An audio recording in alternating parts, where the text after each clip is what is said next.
뉴욕 증시가 급등세로 마감했습니다. 제조업 경기 확장세가 지속되자 경기 회복 기대감을 반영한 매수세가 이어졌습니다. 다우는 214포인트, 2.1% 올라 1404를 기록했습니다. 유럽 증시도 상승세로 마치며 닷새째 랠리를 이어갔습니다. 무디스의 그리스 정크 등급 강등에도 불구하고 기업들의 인수합병 재료가 상승의 바탕이 됐습니다. 유가도 긍정적인 경제 지표가 경기 회복 기대감을 높이며 큰 폭으로 상승했습니다. 8월 인도분 WTI의 경우 배럴당 2.1% 급등해 78달러대에 근접했습니다. 미국 뉴욕 지역의 제조업 경기를 보여주는 엠파이어 스테이트 지수가 19.57을 기록해 11개월째 확장세를 이어나갔습니다. 다만 예상치인 20에는 다소 못 미쳤습니다. 미국의 지난달 수입 물가는 유가 급락으로 0.6% 하락해 지난해 7월 이후 가장 큰 폭의 하락률을 나타냈습니다. 미국 정부가 주택 구입자들에게 제공했던 세제 혜택이 종료됨에 따라 건설업체들의 체감지수가 전월 22에서 이달 17로 급락했습니다.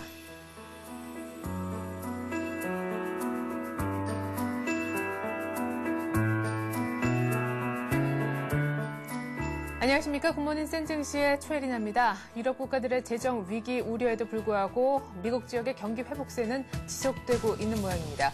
뉴욕의 제조업 경기를 보여준 지수가 11개월째 확장세를 지속했다라는 소식이 들려왔는데요. 때문에 다우는 급등했습니다. 2% 이상 올라서 214포인트 오른 1400선도 넘기면서 끝이 났습니다. 나스닥의 상승폭은 더 컸는데요. 기술주의 움직임 좋았습니다. 유럽도 그리스 강등 소식에도 불구하고 끝끝내 또한 플러스로 끝나는 모습 보여줬습니다. 자세한 글로벌 증시 전문가와 함께 얘기 나눠보죠. 한맥투자증권 김관수 차장 전화 연결해보겠습니다. 안녕하세요. 네, 안녕하십니까. 네, 뉴욕 증시 시원하게 올랐고 뉴욕도 플러스로 마감했네요.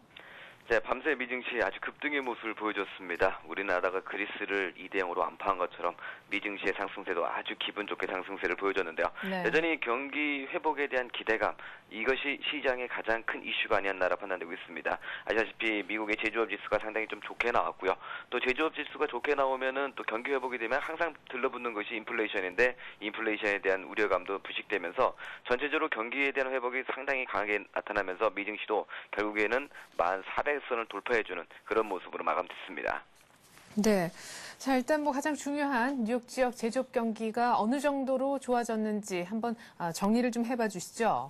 일단 미국의 제조업 지수가 이제 엠파이어 스테이트 지수라고 하는데요. 네. 이것은 뉴욕이랑 뉴저지 북부, 코디네 남부의 제조업 경기를 알려주는 것인데 이게 11개월 연속 확장세를 보여줬습니다. 물론 예상치는 20이었습니다. 근데 19.57을 기록했는데 예상치보다 좀 낮게 나오긴 했지만 전일의 19.11에 비해서 상당히 좀 좋게 나오면서 연속적으로 확장세를 이어가고 있다는 점이 상당히 긍정적인데요. 이 제조업 지수가 계속적으로 확장세를 보여준다면은 물론 뉴욕뿐만 아니라 필라델피아 제조업 지수도 있고 여러 가지 미국은 자기 자체적으로 많이 이 제조업 지수를 체크하는데 계속적으로 전체적인 시장의 움직임이 경기 회복적으로 계속 나타나지고 이 앞전의 지표들도 상당히 긍정적으로 나왔는데 계속적으로 이것이 모멘텀식으로 계속 확장세를 이어가고 있다는 것이 시장의 상당히 긍정적인 부분으로 받아들여진 것이 아닌가라고 판단되고 있습니다. 네, 유럽의 재정 위기에도 불구하고 미국은 회복세를 이어나가고 있고 미국 경제 회복세를 또한 제조업 부문이 이끌고 있다라는 것을 뉴욕주 제조업 지수를 통해서 저희가 알 수가 있었네요. 한편 앞서 말씀하신 대로 회복이 이어지면은 인플레이션 부담도 충분히 느낄 법한데 일단은 지금 현 국면에서 그런 걱정은 좀 덜은 것 같습니다. 미국의 수입 물가도 지표가 나왔죠. 하락한 것으로 나타났네요. 노동부가 발표한 5월 수입 물가 지수가 0.6을 하락하는 모습을 나타냈습니다. 지난 7월 이후에 가장 큰 폭의 하락률을 기록했는데요. 네. 경기 회복세에도 인플레이션 압력이 계속적으로 줄어들고 있다는 것은 경기 회복이 계속적으로 꾸준하게 있고 특히나 금리 인상에 대한 출구 전략에 대한 부분들이 금리 인상보다는 다른 쪽으로 가지 않을 것이냐. 그래서 결국에는 금리 인상에 대한 불식감을 시장에 세소해 주지 않나라고 판단되고 있습니다.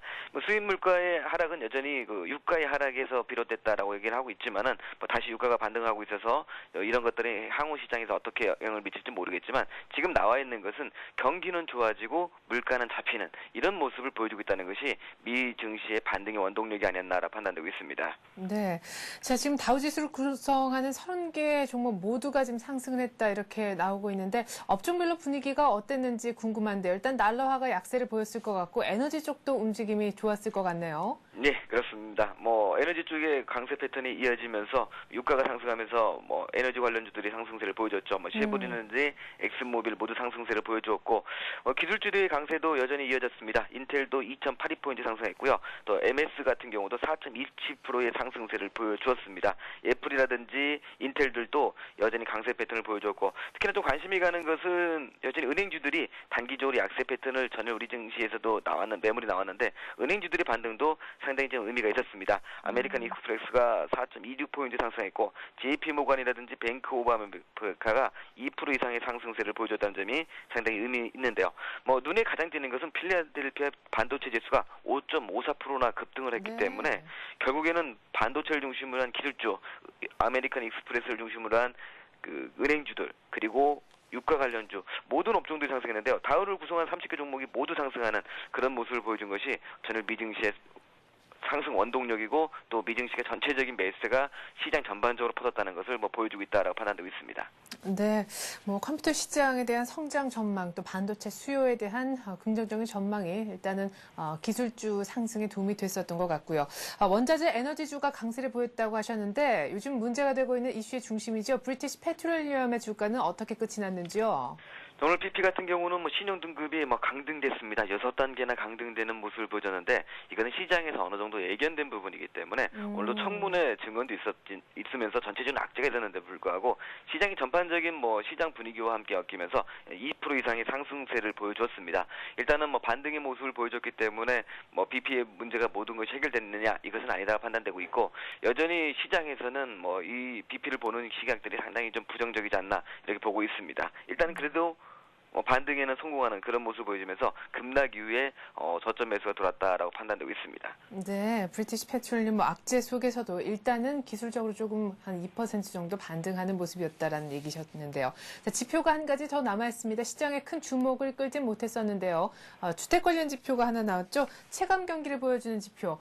좋지는 않았지만 시장의 큰 악재도 아니었던 것 같습니다. 일단은 지난달까지 정부의 신규 재택 하는 분들에게 세제 혜택을 주는 것이 종료됐습니다. 그 전에 주택 경기는 이 세제 혜택 때문에 강세를 보여줬지만, 세제 혜택이 끝나고 나니까 체감 지수가 급락을 보여줬는데요. 일단 S89 체감 지수가 22에서 17로 급락을 보여줬는데, 이것은 모두 다 시장에서 예상한 부분이고, 결국 이 앞전에 주택을 구입한 사람들이 너무 많았기 때문에 결국 이번 달에는 비수기에 들어간 것이 아닌가 이렇게 생각이 되고 있습니다. 이런 것들은 시장에서 큰 영향은 주진 않았고요. 당분간 이 건설 업종들은 여전히 우리 증시도 그렇지만 아직까지는 시장에서 주목을 받긴 좀 어렵지 않느냐. 그리고 앞으로 출구 전략이 이어질 경우에 또 은행주들은 여전히 직간접적으로 영향을 받을 수밖에 없기 때문에 결국에는 건설의 체감지수가 급락으로 나왔지만 시장에서는 큰 영향을 주지 못했고, 앞으로도 건설 경기 지표들은 그렇게 좋을 것으로 나타나지는 않고 있습니다. 내일 발표될 주택 착공이라든지 허가들도 있는데 이런 것들도 그렇게 크지는 않을 것이다라고 판단되고 있기 때문에 앞으로 건설 경기보다는 다른 제조업이라든지 아니면 IT 기술 이런 쪽으로 좀 많이 봐야 되지 않겠나라고 판단되고 있습니다. 네, 앞서서 미국의 5월 수입 물가가 지난해 7월 이후 가장 큰 폭의 하락률을 기록을 하면서 이제 그 금리 인상에 대한 부담을 조금 덜게 됐다 이렇게 얘기를 하셨는데요. 이런 가운데 지금 미 연준 쪽에서는 슬슬 출구 전략 쪽으로 시동을 걸고 있다는 소식이 들리네요. 예, 이번에 연방준비제에서 은행 시스템 과잉 유동성 흡수를 하기 위한 시범 조치가 이어졌습니다.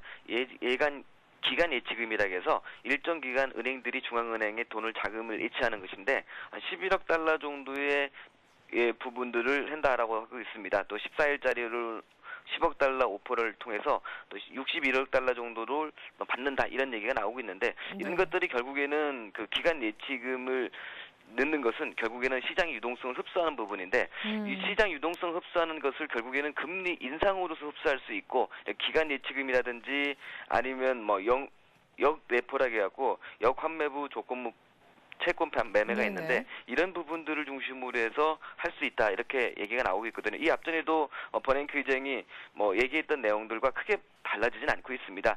결국 금리 인상은 금리는 동결적으로 가면서 뭐 기간 예직 지급제라든지 초과 지급 준비에 대한 이자 지급률에 대한 이런 것들을 높이면서 결국 출구 전략을 계속적으로 시행해 나갈 수 있는 가능성이 높지 않나 이렇게 판단되고 있습니다.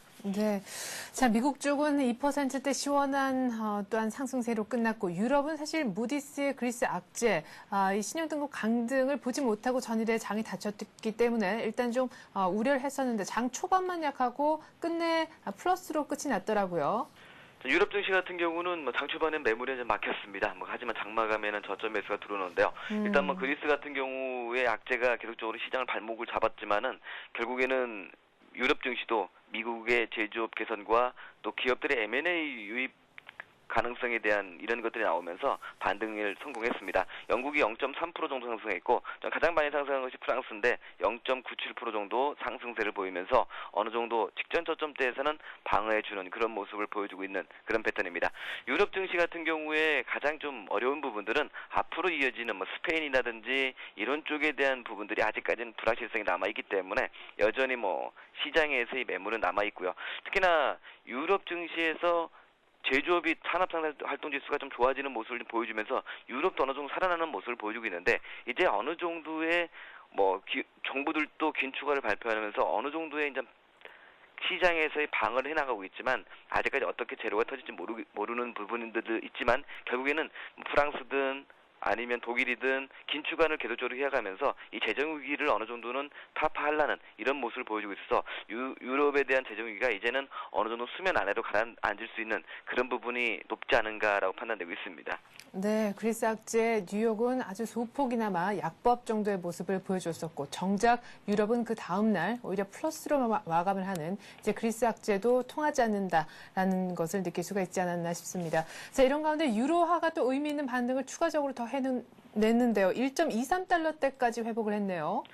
이제까지 뭐 유로화의 약세가 시장이 상당히 유럽 시장이 발목을 잡았었는데요. 네. 유로화가 일단 1.23까지 반등을 주고 있습니다. 1.1까지 내려갔었죠. 그런데 네. 이제 가장 반등을 주면서 전체적으로 매수가 들어왔는데 일단은 뭐 가장 그 유럽 증시에서 유로화가 상당히 저평가됐다는 인식이 가장 낮게 나타나고 있습니다. 이제까지 OECD의 그 카돌로 파두안 수석이라고 있는데 이분이 이제 말씀하신 게 뭐냐면 강력한 긴축 정책을 실시하면서 채무 조정에 계속적으로 이행하고 있기 때문에 재정 위기는 결국 그리스도 극복할 것이다. 결국 무디스가 그리스의 신용 등급의 투자 전경을 부적격으로 낮춘 것은 잘못된 메시지다라고 뭐 반박을 하면서 네. 전체적으로 그리스 경제도 회복할 수 있다고 단언하고 지금 유로화가 떨어진 것이 결국에는 저평가에 대한 매력이기 때문에 유로화는 결국 어느 때보다 지금이 낮게 형성돼 있다. 이런 내용이 강하게 부각되면서 결국 유로화가 1.23까지 또 강하게 반등을 주는 그런 모습을 보여줬습니다. 네, 유로화의 지금 어떤 반등이 그냥 기술적인 반등일까요? 아니면 추세적으로 조금 이제는 상승적으로 전환이 됐다 이렇게 저희가 봐도 괜찮은 건가요? 일단은 뭐 유로화도 어느 정도 시장에서 악재는 모두 반영되지 않았나라고 판단되고 있습니다. 1.1까지 내려갔던 유로화가 일단 1.23까지 반등을 좀 주긴 했는데요. 네. 일단 시장에서 비춰지는 그 유로화의 모습은 단기적으로 1.6까지 갔던 유로화가 급락의 모습을 보여줬다가 이제 어느 정도 안정세를 찾는 그런 모습을 보이기 때문에 추가적으로 유로화가 더 급락하기보다는 이제는 적어도 하방의 저점 매수의 모습은 좀 보여주지 않았나 이런 생각이 들고 있습니다. 네, 자 유로화의 어떤 지금 현 국면까지 한번 짚어봤는데 다우존스 지수의 지금 차트를 보시면서 기술적인 분석을 좀 향후 전망과 함께 하신다면요.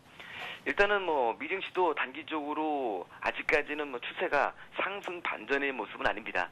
하지만 결국 오늘 상승은 상당히 의미 있는 모습을 보여줬고 네. 이 의미 있는 모습이 계속 1200선대, 1300선대에서 계속 갇혀있던 주가를 상방으로 터내놨거든요. 그렇다면은 이 증시는 결국에는 여기서 바로 상승세로 11,000을 회복하지 못한다 하더라도 결국에는 1200이 다시금 하락시마다 저점 매수를 보여줄 수 있는 위치고 추가적으로 경기에 대한 부분들이 살아나고 실적에 대한 모멘텀이 살아난다면 결국 미 증시도 10,000선대를 완전하게 저점을 자리 잡고 다시 우리 증시도 지금 1,700 근처까지 와 있는데 다시 11,000선대까지 움직일 수 있는 그런 위치에 놓이지 않지 않나라고 보고 있습니다.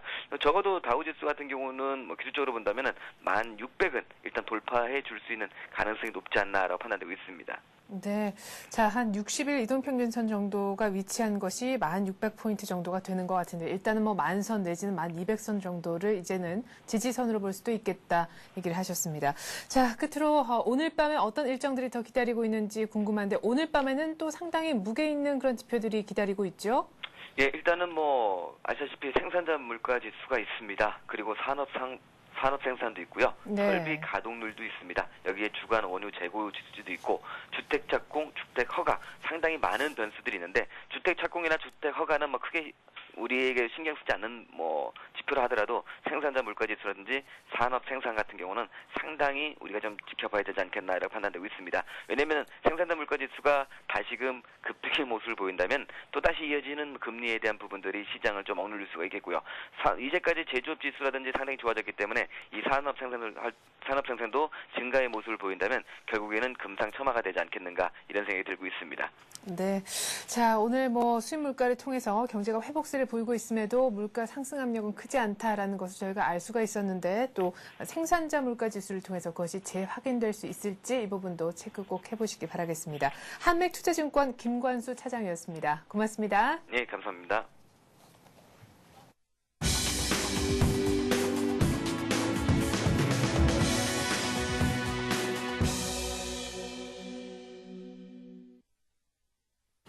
네, 뉴욕 증시 시원스럽게 2%나 상승을 했습니다. 유럽도 플러스로 마친 시점 1690에 마감이 된 우리 증시는 오늘 또 추가적으로 얼마나 더 올라갈 수 있을지 전망 들어보는 시간 갖겠습니다. 신한금융투자 신당지점에서 김엽 대리 나오셨습니다. 안녕하세요. 네, 안녕하십니까. 네, 자 어제 정말 아쉬웠습니다. 차트를 보다가 장 막판에 이게 뭐지 이런 생각이 들었는데요. 그 전일에 1698 그리고 어제는 1696 장중 고점이 말이죠. 오늘은 뉴욕 증시 분위기 보니까 1700 가능하지 않을까 싶은데요. 예, 코스피 지수가 1700선을 눈앞에 두고 있습니다.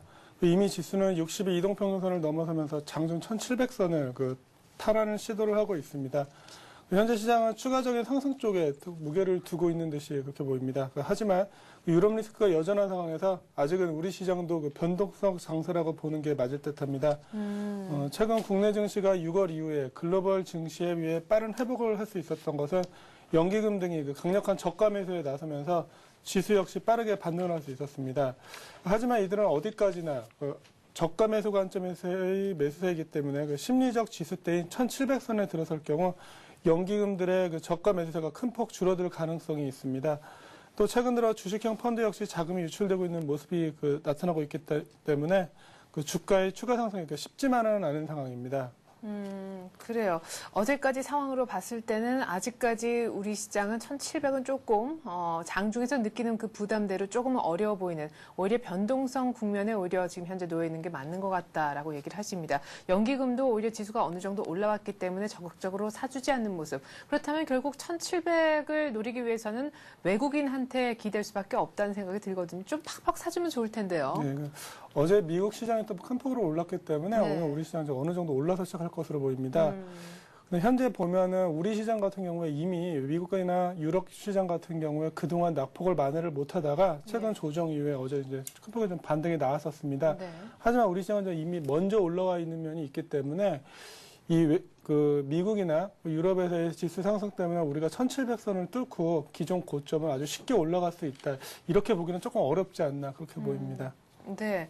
근데 이제 외국인들도 6월 들어서 월 단위로 순매수로 지금 전환이 된 그런 상황이고 5월처럼 그렇게 많이 팔지는 일단은 않고 있지 않나. 유럽의 리스크. 어제 사실 그리스 얘기 들려왔을 때 외국인들이 오늘 또 파나 싶었는데 결국 종각이 좀 많이 막판에 줄였다고 해도 한 200억가량 3일 연속 순매수를 해주고 있는데요. 그렇다면 언제쯤 외국인들이 좀 강력하게 사줄까? 여름 지나면은 사줄까요? 네, 오는 7월부터 해서 남유럽 네. 국채 만기가 좀 몰려 있습니다. 이게 완전히 소화가 되고 어제 좀 수치가 좋게 나오긴 했지만은 미국과 우리나라의 경기 및 기업 실적 개선 등이 뒤따라야 하는데 그렇다면 아무래도 7월 이후에 외국인 매수가 좀 돌아올 수 있지 않을까 싶습니다. 예, 그래요. 남유럽 픽스 국가들의 국채 만기 일단 소화가 다 된 다음에 아마 외국인들이 적극적으로 사주지 않겠느냐 이런 얘기를 하셨는데요. 자, 뭐 우리나라 이제 프리어닝 시즌에 들어오면서 2분기 실적 관련해서 어제 이미 움직인 종목들이 있습니다. 외국인들도 선취매적인 성격에서 2분기 실적 고려를 안 할 수가 없겠는데 당장 우리나라의 어떤 지금 밸류에이션은 굉장히 싼 상황인데 앞으로 우리 뭐 기업이라든가 경기가 점점점 좋아지는지 일단 2분기 실적에 대한 지금 컨센서스가 어느 정도인지요? 예, 지난해 대비 한국 기업들의 올해 당기순이익 증가율은 49.2%에 이를 것으로 추산이 되고 있습니다. 시간이 갈수록 한국 기업들의 내실이 좋아질 것으로 지금 평가가 되고 있습니다. 하지만 현재 퍼 8.7배 수준으로 세계 평균 12배나 일본의 15배, 중국 13배에 비해서 저평가되어 있는 상태입니다. 네. 따라서 유럽 재정위기에 따른 불안감만 해소가 된다면 투자자들이 금이나 달러 같은 안전자산에서 벗어나서 보다 공격적인 투자 대상을 찾을 것으로 보입니다. 그럴 경우 시장의 저평가가 부각되면서 외국인들이 다시 우리 시장을 찾을 가능성이 높아 보입니다. 만약 저평가주 위주로 외국인들이 관심을 갖는다면 건설이나 전기, 가스, 금융지주, 반도체, 통신 서비스, 은행 등의 외국인들의 관심이 좀 쏠릴 것으로 그렇게 보고 있습니다. 네. 자, 여전히 완전히 리스크가 좀 완화됐다 뿐이지 해소가 되지 않은 유럽의 어떤 그런 재정 위기 문제가 발목을 잡고 있고 이것이 조금 해소가 될 만한 6, 7월이 일단은 지나줘야 된다라는 얘기를 하셨고요.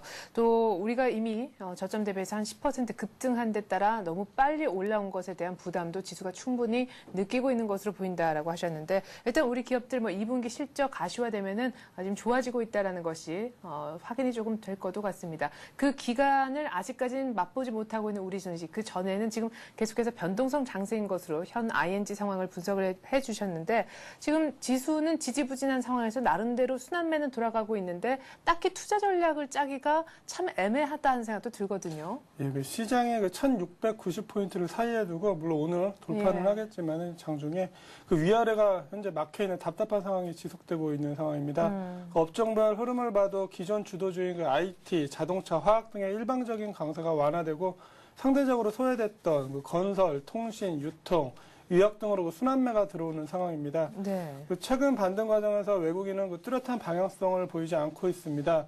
오는 7월까지 남유럽 위기 국가들의 채무가 몰려있는 상황을 반영하면 외국인들의 강한 매수세를 기대하기는 쉽지 않은 상황입니다. 이런 상황에서는 기존 주도주인 업종 대표주보다 실적 개선폭이 상대적으로 양호한 중소형주 위주로 관심을 가질 필요가 있을 것 같습니다. 신성 ENG나 나노캠텍, 한국콜마, 일신방직 등의 회사가 실적이 개선되면서 장기적인 성장 동력을 갖췄다는 증권사의 평가를 받고 있습니다.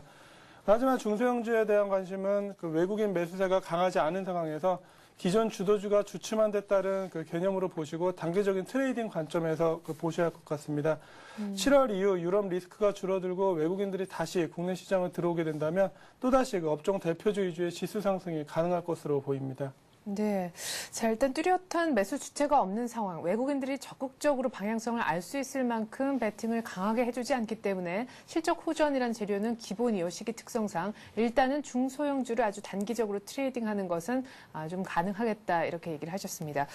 자, 그렇다면은요. 지난주에 얘기를 하셨던 건설주에 대한 관심이 여전히 유효한지 좀 여쭤봐야 될 것 같은데 지난번에 GS건설 아주 상세히 설명도 해주셨잖아요. 예. 기존 건설주 같은 경우에 지금 이번에 6월 들어서 구조조정이 진행이 되고 있습니다. 하지만 이미 주가가 선반영돼서 빠져 있고 또 구조조정과 더불어서 정부의 경기부양책이나 건설업종에 대한 좀 지원 방안이 나오지 않을까 좀 시장에서 기대를 하고 있는 것 같습니다. 네. 그래서 상승세가 일주일 정도 계속 지속이 되고 있는데 당분간은 좀 이런 기대 심리가 좀 지속되지 않을까 싶습니다.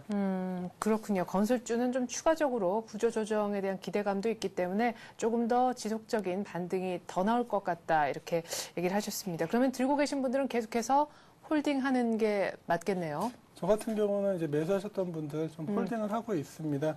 낙폭이 크기 때문에 기존 말씀드렸던 그때 매수하신 분들이라면은 물론 중간에 또 구조조정안이 발표되면서 일부 출렁거리긴 하겠지만은 한번 7월 초까지 한두 달 정도로 한번 홀딩을 해보고 가실 수 있는 상황이 아닌가 싶습니다. 네, 그 반등 국면이 완전히 꺾이는 것을 확인하고 나와도 일단 지금 낙폭에 대한 어느 정도의 추가적인 반등은 한동안 조금 더 이어질 것 같다 이런 얘기셨습니다.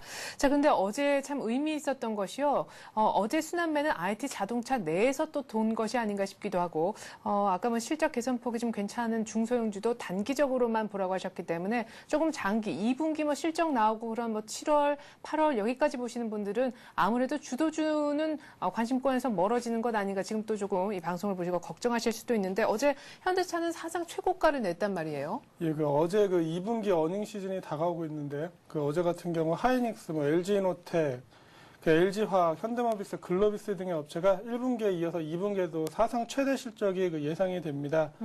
또한 NHN, 현대백화점, 서울반도체, 소디프 신소재 등도 사상 최대 실적이 기대가 되는데 2분기에도 업종 대표주들의 실적 개선세는 지속될 것으로 보입니다. 네. 다만 앞서 말씀드렸듯이 남유럽 리스크로 인해서 현재 외국인의 강한 매수세가 지금 기대하기 힘든 상황에서 이미 올라와 있는 IT 자동차주들의 경우 시장에서 좀 밸류에이션 대비해서 가격 부담을 좀 느끼고 있는 것은 사실입니다. 그러면서 최근에 건설주나 그동안 부진했던 내수주들이 좀 강세를 보였는데요.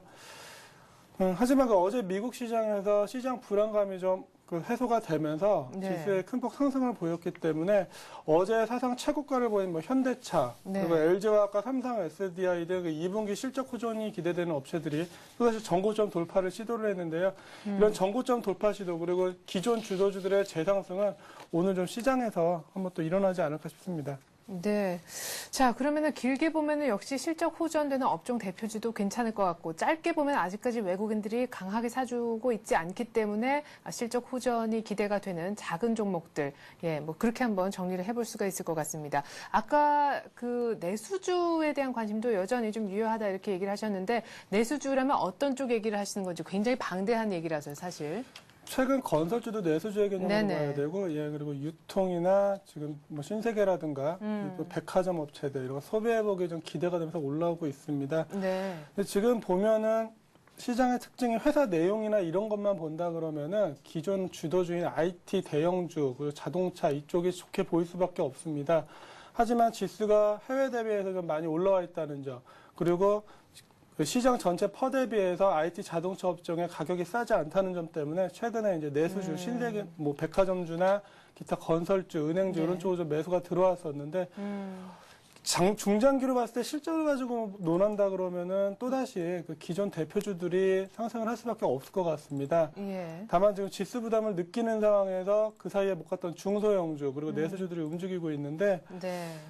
그거는 이제 외국인들의 움직임을 봐야 될 것 같습니다. 외국인들이 좀 먼저 해서 들어온다면은 우리 시장에 매수를 해준다면 다시 기존 대표주로 가져야 될 것 같고 지금처럼 지수가 상승하더라도 외국인들이 들어오지 않고 기관들이 일부 종목들만을 올린다 그러면은 그때는 좀 중소형주. 중소형주나 내수주에 당분간은 좀 관심을 가지셔야 될 것 같습니다. 예, 그래요. 오늘 어떤 식으로 외국인들의 어떤 수급에 따라서 어떤 쪽으로 포커스를 맞춰야 되는지 정리를 아주 깔끔하게 잘 해주셨는데 오늘도 역시 종목 얘기를 좀 안 할 수가 없겠습니다. 오늘 얘기할 종목은 어떤 건가요? 예, 좀 전에 말씀드렸듯이 중소형주 중에서 네. 신화인터텍입니다. 동사 1분기 매출은 성수기 수준을 유지했지만 환율 하락과 그리고 프리즘 복합 필름의 일시적 수율 하락으로 영업이익은 부진한 모습을 보였습니다. 하지만 2분기부터 고부가가치인 LED 관련 매출이 크게 확대되고 수율 개선으로 수익성이 회복될 것으로 예상이 됩니다. 또한 동사는 3M이 전 세계 독점으로 판매 중인 이중희도 형상 필름 대체용 전략 제품인 고이도 액정 복합 필름의 개발을 마치고 삼성전자와 양산 테스트를 진행 중으로 3분기부터는 본격적인 매출이 발생될 것으로 예상이 됩니다. 이 부분에서만 올해 400억 원 이상 그리고 향후 내년부터 1000억 이상의 큰 폭의 성장을 보일 것으로 예상이 됩니다. 네. 근데요, 오늘 만약에 뉴욕이 분위기 보고 외국인들이 강력하게 사줘서 신화인터텍 좀 조용하더라도 오늘 만약에 가격 주면 사고 좀 기다리면 또 좀 갈까요? 네, 신화인터텍 같은 경우에 지금 보면 주가 흐름이 그렇게 상승을 하는 모습은 아닙니다. 네, 조용하네요, 그냥. 네, 조용한 주식입니다. 해서 내용에 비해서 요즘 LED주들이 상대적으로 좀 약하기 때문에 맞아요. 움직이지는 않고 있습니다. 근데 보면은 지금 가격대가 15,500원. 네. 오늘 목표 매수가 15,500원을 잡아놨는데 네. 오늘 시장은 좀 떠서 시작을 하더라도 쫓아가 잡으시기보다는 어제 종가 정도 연태까지 크게 매수가 들어오고 있는 종목은 아니기 때문에 네. 어제 종가 정도에서만 매수해 보시면 될 것 같고 그리고 목표가 일단 17,000원을 잡아놨는데 LED 네. 쪽에 상대적으로 못 올랐습니다. 그러니까 만약에 LED 쪽에 매수가 들어온다 그러면은 18,000원 이상 전고점 이상도 좀 기대를 할 수 있는 회사입니다. 그리고 시장 상승세가 꺾여서 그동안 상승의 피로감에 따른 만약에 지수 상승 시에 좀 매물이 나온다 그러면은 손절가는 14,800원을 일단 말씀을 드리겠습니다. 네. 자, 그런데 LED 업종에 그간 왜 못 갔나 이 부분에 대해서도 아주 간단하게 언급을 좀 해주셨으면 좋겠는데 공급 과잉 우려도 있지 않았나요? 예, 최근에 LED 삼성전기나 기타 LED 관련주들 LG 이노텍 등이 그동안 가장 먼저 상승을 했었는데 최근에 좀 약했던 모습은 네. 지금 말씀하신 대로 하반기에 들어서면서 LED 공급 과잉 얘기가 많이 나왔습니다. 예. 그래서 가격 상승이라던가 그 전 세계적인 공급 과잉으로 인해 수요는 많지만 공급이 워낙 많기 때문에 네. 공급 과잉으로 인해서 가격이 좀 하락할 수 있다. 네. 그런 내용이 좀 나왔었습니다. 물론 뭐 아직까지 그런 게 눈으로 보이고 있지는 않지만은 그런 거에 대한 그 우려죠. 예, 우려로 지금 안 움직인 것 같은데 뭐 항상 뭐 모든 종목이 올라갈 때 우려는 있었습니다. 그렇죠. 네, LED 예. 쪽이 그래도 다른 업종보다 가장 좀 전망이 좋기 때문에 눈으로 보일 때까지는 그런 우려를 뭐 미리 준비를 해서 뭐 빠질 것이다 이렇게 예단할 필요는 없을 것 같습니다. 네, 알겠습니다. 이렇게 해서 저희가 실적 호전이 예상되는 중소형주 중에서 신한인터텍 얘기를 한번 들어봤습니다. 신한금융투자 신당지점 김희엽 대리였습니다. 고맙습니다. 네, 안녕히 계십시오.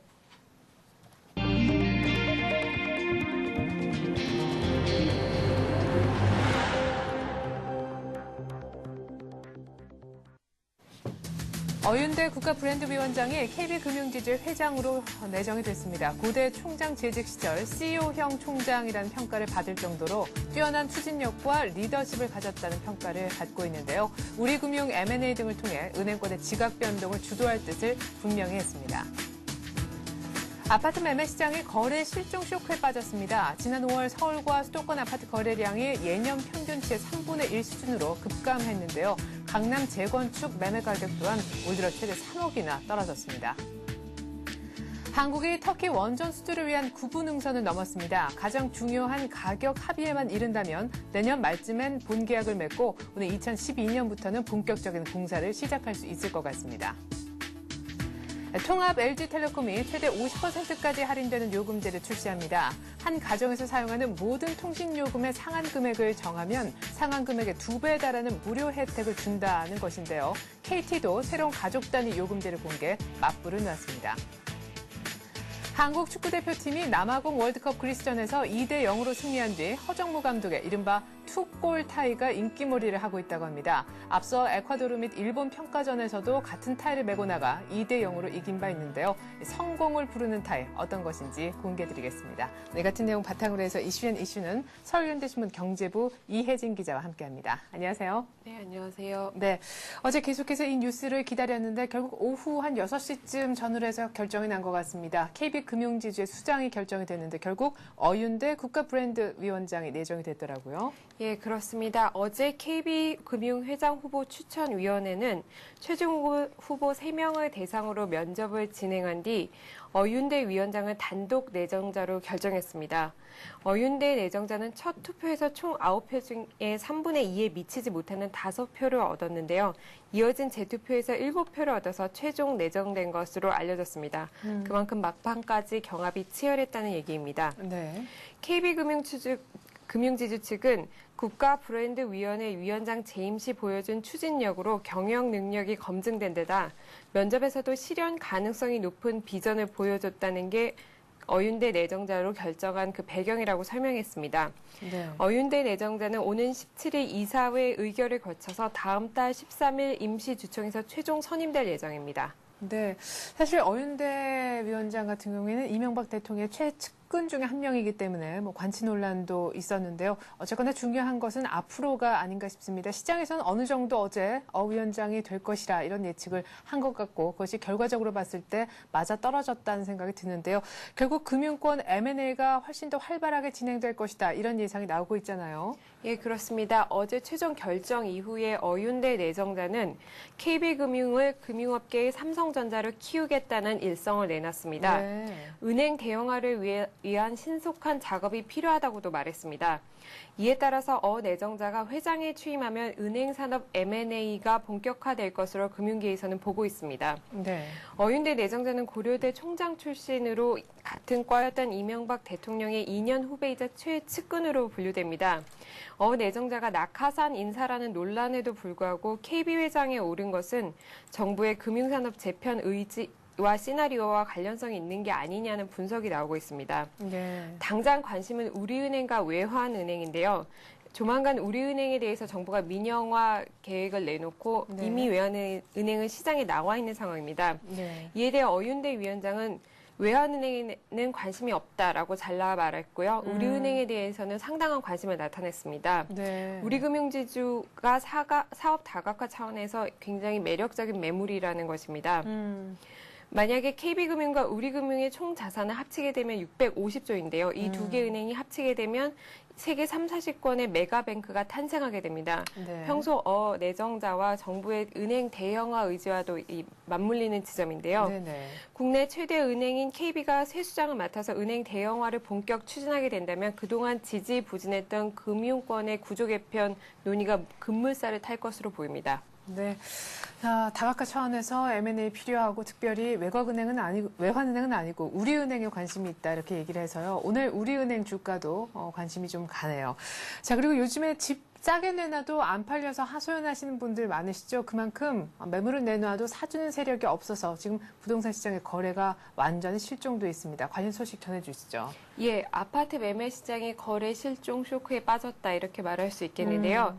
어제 국토교통부가 밝힌 5월 아파트 실거래가 자료에 따르면 서울과 수도권 아파트 거래량이 예년 평균치의 3분의 1 수준으로 급감했습니다. 강남권의 경우 글로벌 금융위기 직후인 2008년 말 이후 최저치로 떨어졌습니다. 거래 침체는 가격 급락으로 이어졌는데요.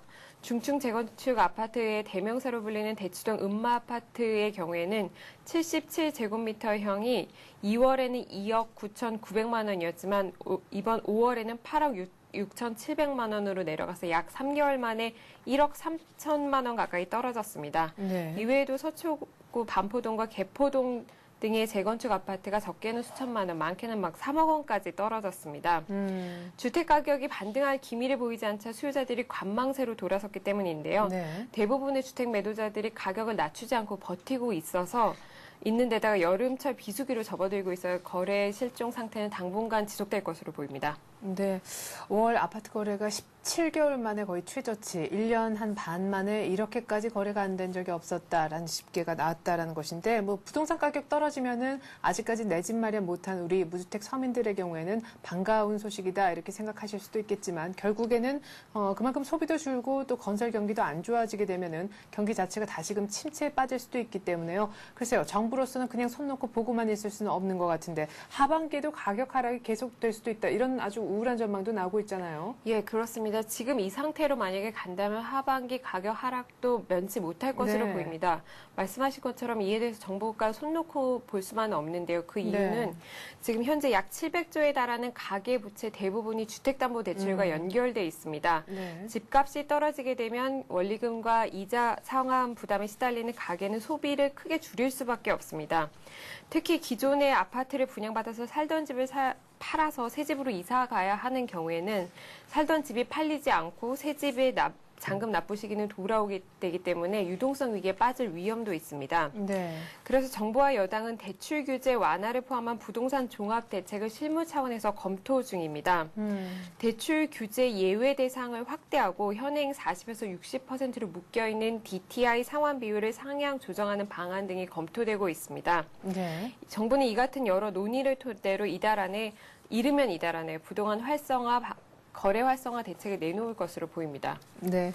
자, 그리고 어제 얼마 전에 저희가 아랍에미리트로부터 원전 수주했다라는 그런 낭보를 전해 들은 바 있는데 터키로부터도 우리 한국형 원전 수출하는 것이 사실상 확정이 됐죠. 거의 첫 단추를 꿰다 이런 느낌이 드는데요. 예, 그렇습니다. 한국이 터키 원전 수주를 위한 구부 능선을 넘었습니다. 어제 오전 청와대에서 이명박 대통령과 압둘라 귤 터키 대통령이 참석한 가운데 양국의 원전 사업 협력 양해 각서가 체결됐습니다.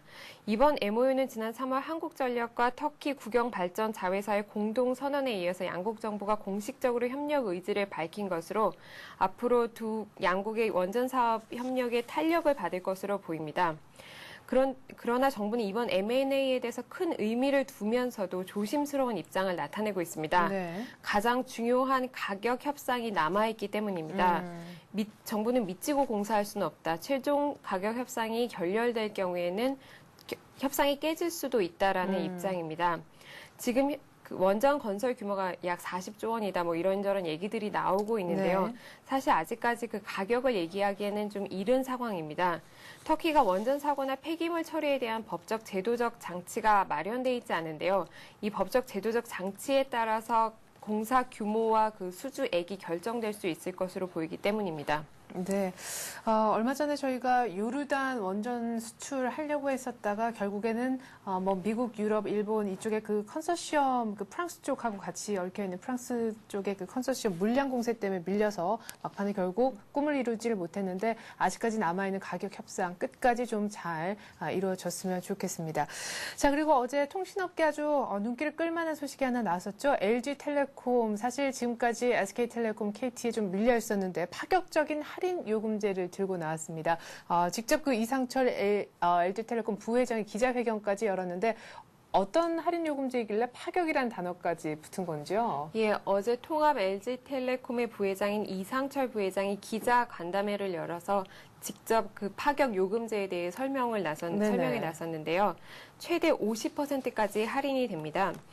온 국민은 요라는 이름의 이 LG텔레콤의 통화 요금제는 네. 이동전화와 초고속 인터넷, IPTV 등을 다 묶어서 사용요금의 2배에 달하는 무료 혜택을 주는 패키지 상품입니다. 예컨대 가족 2명이 이동전화에 가입하고 초고속 인터넷도 쓰고 인터넷 전화, IPTV를 함께 다 쓸 경우에요. 네. 월 9만 원만 내고 최대 16만 원어치 통신 서비스를 이용할 수 있습니다. 예, 통합 LG텔레콤이 기존 가입자가 이 요금제로 갈아탈 경우에 영업이익이 크게 감소할 수밖에 없는데요. 네네. 그런데도 불구하고 이렇게 파격적인 요금을 내놓은 이유는 만년 3일을 탈출하기 위한 네. 카드가 필요하다라는 판단에서입니다. 특히 LG텔레콤은 스마트폰 시장에서 철저히 밀리고 있어서 2위인 KT와의 격차가 점점 벌어지고 있는데요. 단기적인 수익 감소는 불가피하지만 가입자들을 끌어모을 수 있는 파격적인 요금제를 선택했다. 이렇게 분석됩니다. LG텔레콤은 이번 요금제 출시로 현재 약 18%에 머물고 있는 점유율을 20% 이상 끌어올릴 수 있을 것으로 보고 있습니다. 한편 KT도 어제 새로운 가족 단위 요금제를 내놔서 맞불을 놓았는데요. LG텔레콤은 아직까지는 요금 경쟁에는 뛰어들지 않은 상황입니다. 그러나 SK텔레콤이 파격적인 요금제로 기존 이동통신 시장 판도를 바꾸겠다고 나서고 있어서 앞으로 어떤 판도 변화가 있을지 SK텔레콤과 KT가 어떠한 대응을 내놓을지 상당히 주목됩니다. 네. 자, 그리고 내일이면 드디어 내일 저녁 8시 반 우리 시각으로 말이죠. 아르헨티나전이 열리게 됩니다. 월드컵 얘기인데요. 우리 허정무 감독의 패션에 좀 주목을 하셔야 될 것 같습니다. 그리스전에서 맸던 그 타이가요. 이른바 승리를 부르는 타이라고 하네요. 맞습니까? 예, 그렇습니다. 예. 그 그리스전 할 때 자세히 보셨는지 모르겠는데요. 허정무 감독이 메고 나왔던 넥타이가 요즘 화제입니다. 예, 그 레드와 네이비 컬러 두 색으로 된 사선무늬 넥타이인데요. 네. 허 감독이 이 넥타이를 메고 온 경기마다 2대0 승리를 거뒀다고 합니다. 그래서 승리의 넥타이, 또 두 골 타이라는 애칭이 붙어 있습니다. 예. 에콰도르와의 평가전, 그리고 일본전, 그리고 그리스전도 마찬가지로 2대0으로 예, 이겼었는데요. 좀 흑백으로 보이는데 저 타이군요. 네. 이 넥타이는 제일모직 갤럭시의 제품인데요. 이 그리스전이 열린 그 다음 날에는 제일모직 그 매장에 이 넥타이 구매가 가능한지 문의가 빗발쳤다고 합니다. 하지만 안타깝게도 이 넥타이는 개별 판매는 하지 않고 고가 정장을 사면 사은품으로 제공하는 제품이라고 합니다. 아이고. 예. 한편 오늘 새벽에 벌어진 그 브라질과 북한의 그 첫 경기가 있었는데요. 북한이 1대2로 아깝게 패했습니다. 네. 모두가 브라질이 압승할 것이라는 예상을 깨고 북한이 굉장히 선전하면서 마지막에는 골까지 뽑아냈었는데요. 네. 예, 조금은 다소는 아쉽지만 앞으로의 북한전들이 굉장히 기대되게 만들었는 경기였습니다. 네, 허정무 감독의 두 골 타이의 매직이 계속됐으면 좋겠는데 이거 타이 2개 겹쳐서 하면은 4대0 했으면 좋겠습니다. 설경지신문 경제부 이혜진 기자였습니다. 이 기자 잘 들었습니다. 감사합니다. 네, 간밤에 뉴욕 증시가 아주 시원스럽게 2%나 급등을 했습니다. 주택 관련 지표는 세제 혜택 종료로 인해서 예상했던 대로 좋지 못했었는데요. 수입 물가도 좀 떨어지면서 물가 압력의 상승 압력도 일단 줄어들었다라는 것을 지표를 통해서 확인할 수가 있었고, 무엇보다 뉴욕 지역의 제조업 경기를 보여주는 지표가 굉장히 좋게 나왔습니다. 경기 회복세를 확인하고 2%나 급등한 뉴욕 증시, 특별히 반도체 업종, 기술주 중심의 나스닥의 상승폭이 굉장히 눈에 띄었는데요. 필라델피아 반도체 지수는 5%나 급등했습니다. 특별히 오늘 우리 IT주들 움직임 잘 체크를 해보셔야겠네요. 1700에 대한 기대가 그 어느 때보다 높은 아침입니다. 자세한 우리 장 얘기는 출발 센전시를 통해 해드리겠습니다. 고맙습니다.